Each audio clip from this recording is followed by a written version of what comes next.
All right, hey, let's just jump in. Let's jump in. Let's hear. You got a question. You have a question. I love a question. I love a question. Yeah, this is a good one. Made me feel some things that made me kind of mad, but we'll just go here. All right. Should I stop transitioning to relieve my father of the suffering he must endure from knowing that I'm transitioning? It seems to me that most people in the online trans community see conservatives who are opposed to transitioning as hateful bigots, quote unquote, bad guys, who don't deserve any sympathy from trans people. Yep. When a trans person's parents disapprove of the transition and the trans person reaches out to the community about this, the community encourages, it's my life and how they feel about it ain't my problem attitude. I find this approach problematic because I think most conservatives' disapproval of transgender people's choices come from a place of compassion.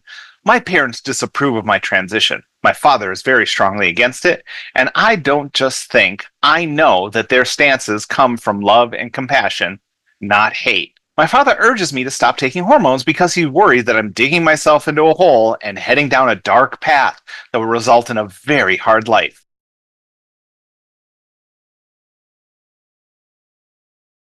He's concerned that by transitioning, I'm sterilizing myself, destroying my body and health, becoming perma-dependent on pharmaceuticals, making it way harder for me to get a job, parenthetical, I don't pass, making it way harder for me to find a partner, and making myself have to face social ridicule and rejection, which is the harsh reality. I don't pass. He has a heart condition, and my decision to transition stresses him out, raising his blood pressure, and has made him have a hard time sleeping at night. He told me that he's in great deal of pain from having to witness me ruin my life. I'm not a parent, so I can't say I know what that feels like. Every parent wants their child to lead successful and fulfilling lives, and I can't imagine how bad it must feel to watch your child, someone you love so dearly, do things that you believe are causing them great harm. You can't choose what you believe, so the pain that my father feels is out of his control. This is why I think it'd be wrong for me to adopt that giga-liberal, hyper-individualistic, it's my life, I do what I want, and so what if my parents don't like it mentality towards my parents. The pain that my father is going through is probably way worse than any dysphoria that I've felt.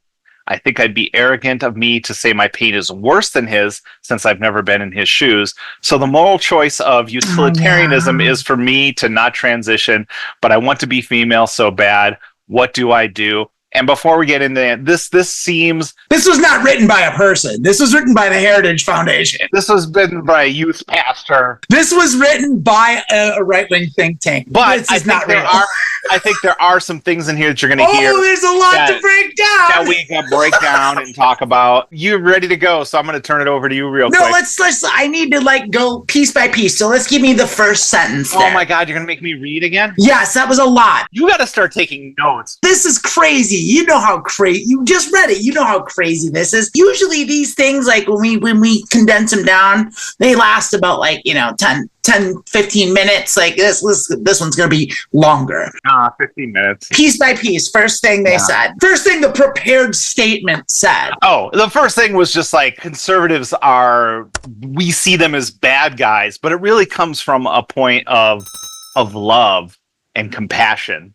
It's so compassionate to deny your children necessary medicine that they need to feel okay, and that might even save their life, and statistically that will improve their lives in every way, that will solve the vast majority of all of their problems. Can you imagine how uncompassionate you must be to want to give that to your child? When I think of compassion, I think of denying someone necessary medical care. I think it also, later on they mentioned, they believe that this is harmful. And it's like, well, I mean, if I say, you know what, I believe it's harmful to believe in a Christian God, and I just I'm going to start locking up Christians and torturing them because they don't believe in God. And it kills me. It just kills me. I'm the good guy because I'm doing it from a place of compassion. Exactly. It's not hateful. That's not hateful. That's helpful. You can't force your beliefs on someone. You can't willfully be ignorant about something and then say, well, I don't believe that that's true. All the medical evidence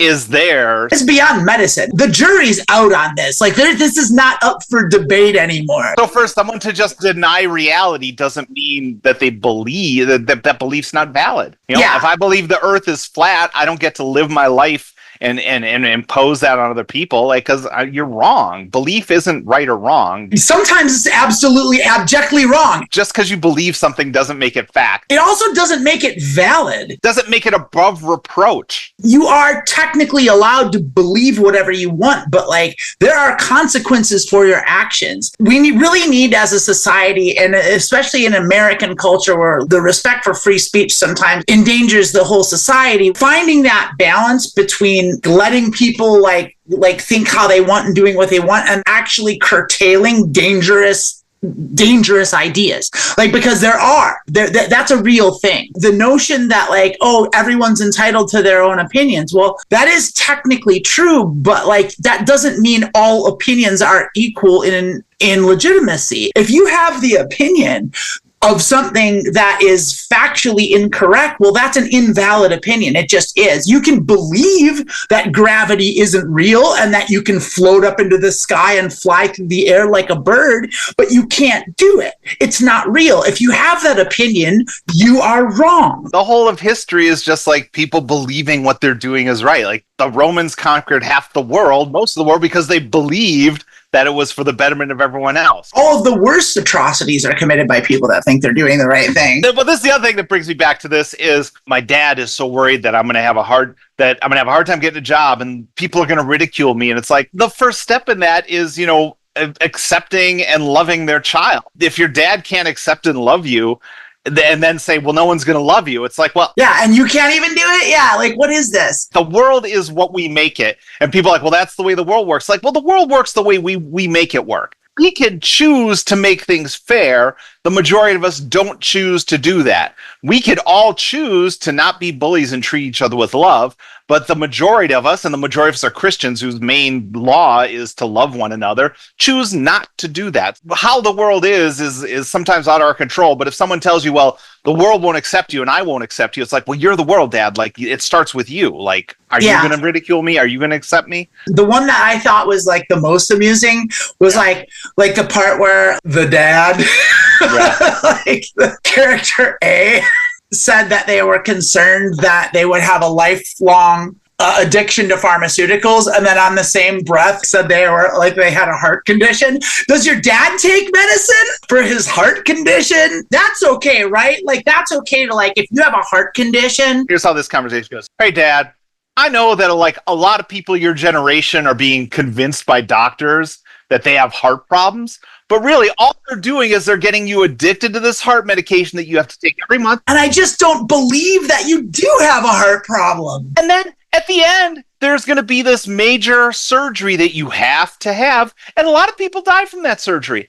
Are you sure you have a heart problem, or are you being lured into the pharmaceutical money complex? Because that's what it sounds like. It sounds like a trend. I know a lot of people your age are saying they have heart problems. Okay, Dad. Okay. Yeah. Oh, the doctor said you had a heart problem. If you trust a doctor, I guess. I'm just really worried about your future. Like, if you're just keep taking this heart medication, you really should stop taking. I can't sleep at night.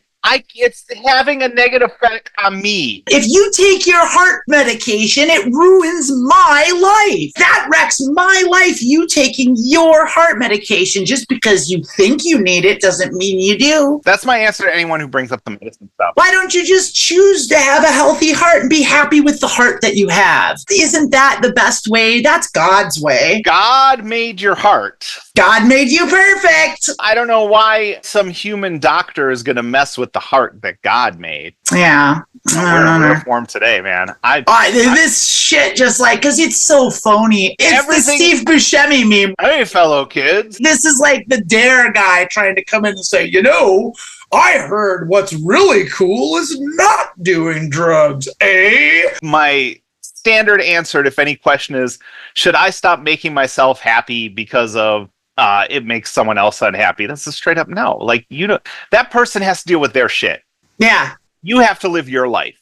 what's next? What happens if you you get a job and your dad doesn't approve? And he's like, oh, you took this job and it's my heart for this job. You should quit the job and find a new job. Is everything you do going to be weighed against your father's health? Let's say that you like to drink orange juice like in the morning and but your dad's like, oh, I don't like that. Like, are you going to like stop drinking the orange juice that you like because like, oh, I can't live with it. I can't live with the fact that you drink orange juice. What if your dad only wanted you to drink orange juice after you brushed your teeth? Yeah. Would you drink orange juice after you brushed your teeth? That's the way I believe it should be done. That's the best way. That's my belief. And if you don't do what I believe, then you're killing me. You're killing me. You're killing me because my you have to do it the way I say. Oh. Dad, a lot of people in your age group are getting on this trend of heart care. And I just think that, you should really think twice about taking medication. And then eventually like I said, they're going to try to get you to this big surgery. And that's what they want. It's all just about making money. And if they see you got Medicare, you're like an open bank vault for them, Dad? I've been doing the research. Yeah, that's the good. research. I watched a few YouTube videos. There was a guy in his truck that said you shouldn't take heart medication. You should have at least a half a pound of bacon for every meal. But he had a Bible, so it was okay. Like he said he was a Christian, so like that carries a lot of weight. This is like if you were on the fence about this, and then they go, "This is why I think it'd be wrong for me to adopt that." Giga-liberal, hyper-individualistic mentality. Hyper-individualistic is the left's move. That's what the left is all about. It's not working together as a community. There's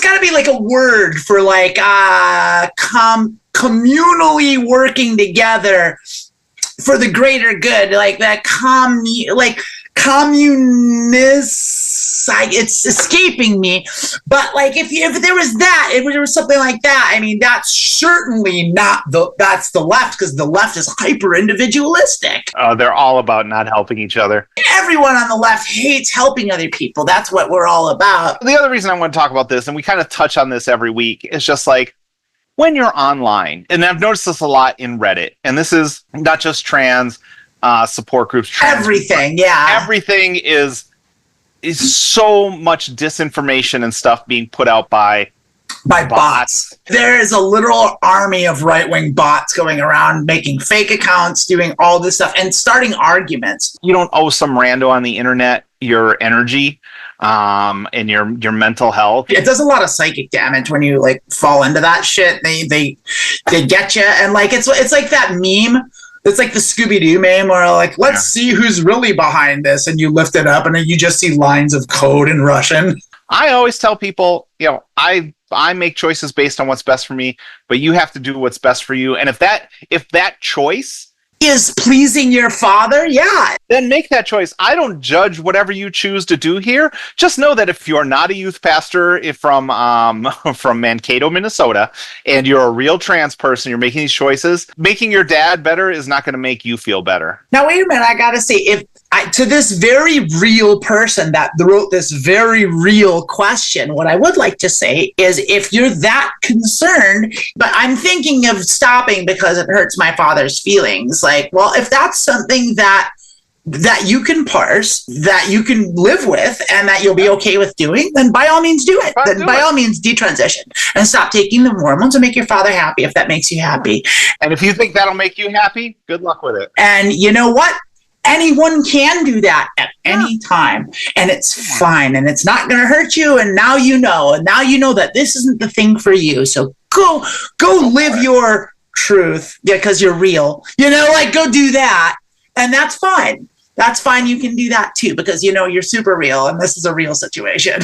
My advice never changes. Like, you do what you feel is right for you, and if what's right for you is stopping your transition and doing your dad, then do that. People do a lot of times. They do say, "Hey, start your transition," and like there's a lot of pressure for that. But it's just like, If you ask people what's best for you, if you're trans, what's best for you is to start your What's best transition if for it's you, medically yeah. possible. But yeah, do whatever the hell you want. Yeah, do whatever you want. That's the whole thing. It's like just make yourself happy. That's the giga liberal thing. And I know that sounds so selfish and hyper individualistic to say something like that, but really, it is true, and that's our whole jam on the left. Also, it sounds like your dad is a bit of a baby. You're in control of you. You're not in control of anyone else.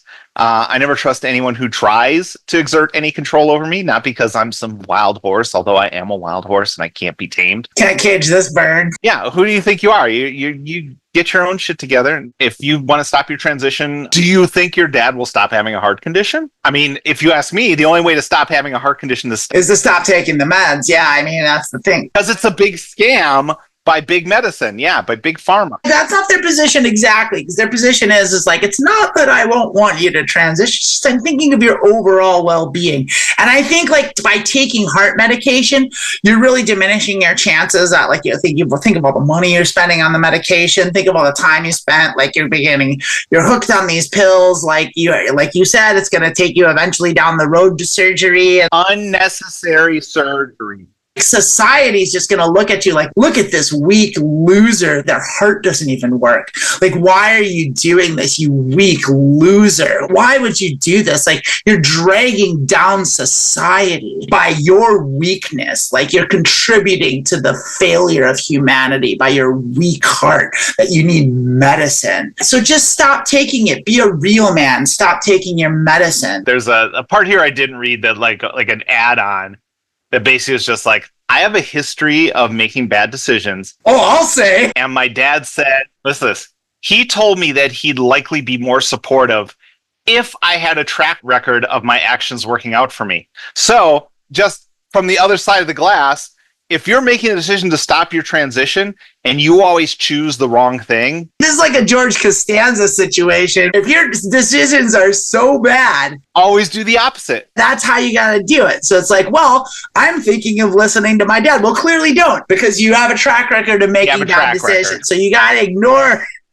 flip it around. Ignore your instincts and do the opposite of your instincts, which means keep transitioning. Go even harder at that transition. That's what you got to do. Tell your doctor to up the dosage. Yeah, get some more, take some more meds. I went every 3 months, and every time I saw my doctor, in fact, I'm going to go to the doctor and get an extra set of tits on top of my other ones. I now do 2 shots a week, and I just like put them in each leg. And I would say, though, if this is the decision you're making to stop your transition and you have a track record of making bad decisions, George Costanza, got to do the opposite. Keep going. Got to do the opposite. That's the best advice we've ever given anybody ever. Is there more to this bullshit story? No. This question brought to you by Chick-fil-A. But I want to be female so bad. What do? I don't think I've ever heard a trans person say that either. I want to be female so bad. It's like, you want to transition. That's how we talk. We say we want to transition. Female is the kind of word that asshole alpha dudes use. Well, and maybe they grew up in a Hooters with American Dad himself. Excuse me, I need a female here to bring me some chicken wings. See that, son? That's not something to aspire to. I want to be a female. I would like to be a female so badly, thank you. Yeah, that's it. That's the language that women use. That's how we talk. That's how we refer to ourselves. I am a female. Oh, wow. This one is... Thank you for this, Lilith. This has been choice. But I also feel like they did a good job of getting like the little things in there that we could have a discussion. The PragerU talking points. All the stuff your dad is saying about society, Dad, you could be at the forefront of making the world better for trans people. How amazing would that be? Wouldn't that be nice? Yeah. Wouldn't that be nice? I don't buy it. I don't believe it. I don't believe it either. I smell a filthy rat right here. And I want to start seeing that heart medication for boomers argument whenever someone argues against medication for trans people. As soon as they start talking about the cost and the trend, be like, yeah, I've noticed a lot of 60-plus people saying the doctors tell them they got heart problems, say they got to have surgeries. Yeah. Dad, you sure about that? You should probably just have a bacon cheeseburger. Yeah, that's the real. That's really how to do it. Run that down your esophagus. That'll help your heart. The perfect heart that God made for you. I feel like there's probably like 6 more like talking points we could rip to shreds here. Oh, Dad, the doctor says you have a bad aorta. I've never even heard of that. It's called What's an aorta? What a ridiculous word. I've never even heard of it. Your heart was made by God and put in your chest by God. And it's perfect. Everything's perfect. Don't change anything. Don't even move. Like, because like you don't need to, because God takes care of it. You just sit perfectly still and don't move, because you don't need to, because if you were gonna move, God would move you. Yeah. I think we nailed it. Like and subscribe. Ladies and gentlemen, friends beyond the binary, hit that like button, hit that subscribe button. If you think, I don't even want to go in that direction. Oh, because this episode, you should. You know what? We're getting out of the business. Last chance at marketing. Market that cup. Look at that cup. Let's take a look at this cup here. You can get this cup that says, "Don't talk to me until I've had my hormones." Or in this case, it's like, "Don't talk to me until you've decided to talk me out of having my hormones." Don't talk to me until my dad has died of a heart attack. That cup is not filled with hormones. You can't drink your hormones. You have to inject them or them. Well, that's the beauty of like having one of these cups, is like you don't know what's really in it. It's like it could be coffee, it could be tea, it could be water, it could be vodka. Like it could be a thing of pickle juice like I'm drinking. Could I just be drinking freshly refined gasoline out of this beautiful mug that you can get on the transverse.etsy.com or something like that. Etsy.com/thetransverse. It's one of them. It'll get you there. You can figure it out. There's also a link on the transverse.net on the page there. If you click the shop, it'll take you right to there. And you can get this among many other delightful things. We have more. What do we each get? Do we get a dime as a duo for each one sold? We each get. I don't know. It's like we've got some sort of contract. I have to talk to Emily about money, actually. Well, you bought 2 of those mugs. So. I did. That's how I know there's money there. So that's the thing. We got a Patreon, patreon.com/thetransverse. You can join that for bonus content and all sorts of good stuff. You can email us the questions. What's the email address? media@thetransverse.net. Or you can find us on the Discord. I think mine is my Discord name is just Lilith Elektra. I like to keep it. Yeah, mine's Amanda Bonanza. It's straightforward. We're not hiding our identities on the Discord server. If you can get in there, it's the trans section is what it's called. You can join us there. We're pretty much done with the housekeeping. We are going to wrap this up pretty soon. But before we do, I want to touch on some of the comments, because Dres said a bunch of stuff. Oh, I'm not a parent. But if I had a trans child, the first thing I would do is love my child and let them know that I love them. Everything else will be a journey. That's a bold move. I'm so glad you said that, Dres, because like it boggles my mind how so many parents, like, being transgender and being gay is like the only thing that like a kid can do that like makes their parents stop loving them. Like you can, like, I've known parents who like had kids that like killed cats and like were just trouble kids and like had problems with the law, went in and out of prison, like hurt people.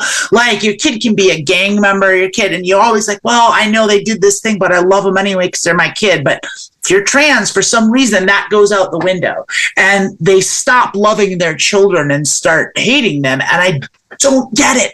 I don't know why that's the case, but it seems to me the most easy thing to do is to love your child, and why anyone wouldn't want to give their child something that they want, or even more importantly, that they need. And it isn't a want thing. Let me drop something here for you. Yeah. So when I was living in Richmond, Virginia, there's an organization there was founded by a mom who trans daughter came out to them and had no support and started a support group. And last couple of years, they did enough fundraising, became a nonprofit. But basically they have support groups for parents. They even had people who came in who were not, like your father, who, was going to die of a heart attack because of this. And it basically just like connecting with people who are going through the same thing. And I'm always say like, there's a point where like, I am concerned about like, it is a struggle for parents. It's not about them though. And they make sure it's not about them, but also to have that support of people who've gone through it. The organization is He, She, Ze, We. And it's heshezwe.org.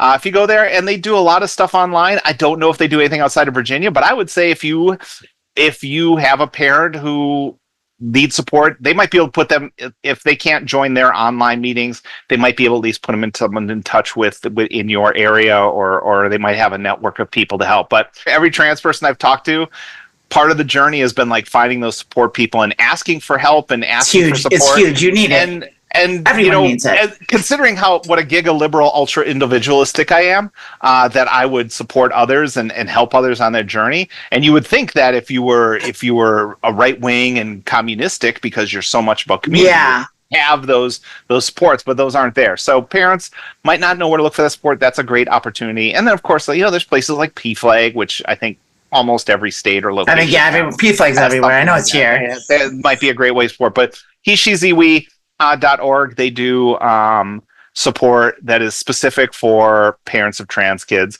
and we should probably get them on the Transverse. Yeah, that'd be great. I'd love to have that. I know there's another place in Seattle that is online that anyone can access. It's called Ingersoll Gender Clinic. If you go to ingersoll.com or look that up on Google, it'll take you to their page. And they do a support group every Wednesday at 7 p.m. Pacific, and it's on Zoom. And what they do is, I don't know how frequently they do it. It's been a while since I've been involved with them, but they do a splinter group called SOFA. It's an acronym. I forget what it stands for, but it has something to do with it. It's exactly this thing. It's for parents of transgender children who are want to figure out, just have questions and just want to talk and just figure some stuff out. I want to address this because I think this is really important to get across too, which is a lot of times, because of the negativity and the hate that comes from the right, the narrative can be, oh, this is you're transitioning, it's no one else's business, it's no one else's problem. It's and that is the paramount hyper focus, that is ultimately the thing. It is your decision in your life. The reality of it is it isn't easy for parents. It's a hard thing for a lot of parents, and they're not always coming from a place of hatred, but they're almost always coming from a place of ignorance. And they need this sort of help too. And you shouldn't go hardcore fuck you, dad, fuck you, mom, if you can help it. But you got to find that balance between how much abuse you can take and how much you can absorb in order to bring them over, drag them back from the dark side. If you're real and not... Oh, I'm not talking about that. If you're not a youth pastor from Mankato, Minnesota, I got no help for you. There's so much misinformation out there. A lot of times, if you can hook up your parents with a group that provides information and from a perspective of supporting their child, all the better. But again, at the end of the day, that's going to be there. You can't force them to go to a meeting. You can't force them to change their mind. All you can do is offer the opportunity for them to expand their knowledge base, and after that, it's up to them. I'm going to let you finish. We got kind of sidetracked there because I did want to... No, that's a long and the short of it. And then they were commenting on other things about what they would do if they had a trans child, and how they would, that every parent wants to keep their kids safe. I mean, you would think,